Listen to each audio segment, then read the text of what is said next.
त्रिदलं त्रिगुणाकारं त्रिनेत्रं च त्रियायुधं त्रिजन्मपापसंहारम् एकबिल्वं शिवार्पणम् त्रिशाखैः बिल्वपत्रैश्च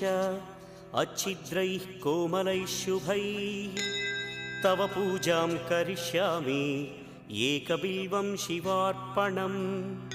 कोटिकन्या महादानं तिलपर्वतकोटयः काञ्चनं शैलदानेन एकबिल्वं शिवार्पणम् काशीक्षेत्रनिवासं च कालभैरवदर्शनं प्रयागे माधवं दृष्ट्वा एकबिल्वं शिवार्पणम् इन्दुवारे व्रतं स्थित्वा